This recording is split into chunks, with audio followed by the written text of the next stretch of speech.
दरअसल मनसे चित्रपट सेना के अध्यक्ष अमेय खोपकर का जन्मदिन हाल ही में मनाया गया।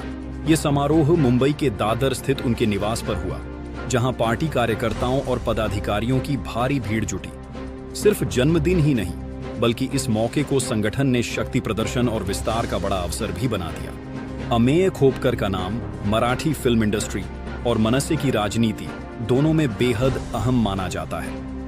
फिल्म जगत से जुड़े मुद्दों पर उनकी सख्त और स्पष्ट राय हमेशा चर्चा में रहती है।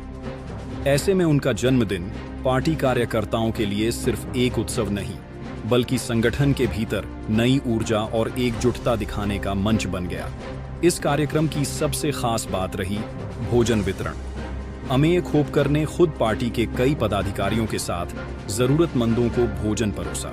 ये कदम सिर्फ सामाजिक जिम्मेदारी नहीं, बल्कि संगठन की जमीनी पकड़ और लोगों के साथ सीधे जुड़ाव का भी संदेश देता है। अब जरा बात करें नवी मुंबई की। गजानन काले के मार्गदर्शन में नवी मुंबई में मनसे चित्रपट सेना को औपचारिक रूप से संगठित किया गया। ये संगठन लंबे समय से सक्रिय था, लेकिन इस बार इसे व्यवस्थित ढंग से खड़ा करने की शुरुआत हुई। किरण सावंत को संगठन का प्रमुख संगठक बनाया गया और उनके साथ समीर पवार समेत कई नए कार्यकर्ताओं ने भी मनसे चित्रपट सेना में प्रवेश किया।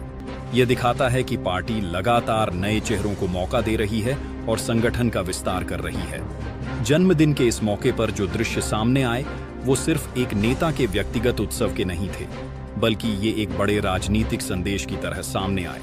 मनसे ने यह साफ किया कि वह सिर्फ राजनीतिक मंच पर नहीं, बल्कि समाज और सांस्कृतिक जगत से भी सीधा जुड़ाव रखना चाहती है। अमेय खोपकर की लोकप्रियता का अंदाजा इसी से लगाया जा सकता है कि उनके जन्मदिन पर न सिर्फ मुंबई, बल्कि आसपास के कई जिलों से कार्यकर्ता पहुंचे। वहीं नवी मुंबई में संगठन के विस्तार ने स्थानीय स्तर पर पार्टी की उपस्थिति और भी मजबूत कर दी। समारोह के दौरान कार्यकर्ताओं ने जोरदार नारेबाजी की, झंडे लहराए और अमेय खोपकर को बधाई दी। जगह जगह पोस्टर और बैनर लगाए गए, जिससे माहौल पूरी तरह से चुनावी सभा जैसा दिख रहा था। हालांकि ये सिर्फ जन्मदिन का आयोजन था, लेकिन इसके जरिए मनसे ने आने वाले वक्त के लिए अपनी तैयारियों का संकेत भी दे दिया। राजनीतिक जानकार मानते हैं कि मनसे आने वाले चुनावों में अपने संगठन को जमीनी स्तर पर मजबूत करने की कोशिश कर रही है। फिल्म इंडस्ट्री से जुड़ा बड़ा वर्ग अमेय खोपकर के साथ खड़ा है और उनकी छवि बेबाक तथा तेज तर्रार नेता की है। इसलिए उनके हर कदम को पार्टी की रणनीति से जोड़कर देखा जाता है। नवी मुंबई में गजानन काले के नेतृत्व ने इस विस्तार को और मजबूत किया। उन्होंने साफ किया कि मनसे सिर्फ नारेबाजी की राजनीति नहीं करना चाहती, बल्कि संगठित और अनुशासित ढंग से समाज में काम करना चाहती है। यही वजह है कि नए कार्यकर्ताओं को लगातार जोड़ा जा रहा है और उन्हें जिम्मेदारी भी दी जा रही है। किरण सावंत और समीर पवार जैसे युवा नेताओं का जुड़ना संगठन की भावी ताकत को दर्शाता है। दोनों ने अमेय खोपकर से मिलकर न सिर्फ जन्मदिन की बधाई दी, बल्कि संगठन को मजबूत करने का संकल्प भी लिया।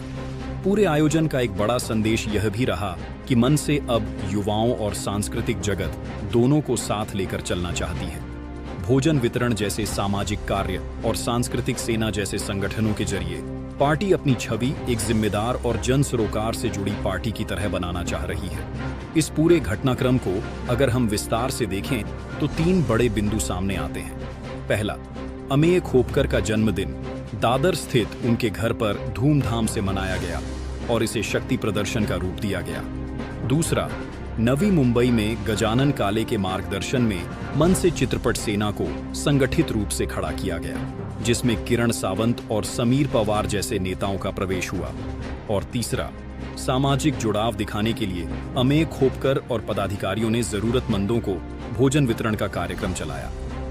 इन तीनों घटनाओं को जोड़ें तो तस्वीर साफ हो जाती है कि मनसे इस वक्त अपने संगठन को मजबूती से खड़ा करने, नए चेहरों को शामिल करने और समाज से जुड़ाव दिखाने की रणनीति पर काम कर रही है। तो कुल मिलाकर अमेय खोपकर का जन्मदिन इस बार सिर्फ एक व्यक्तिगत उत्सव नहीं रहा, बल्कि मनसे के लिए संगठनात्मक मजबूती और सामाजिक संदेश देने का बड़ा मंच बन गया।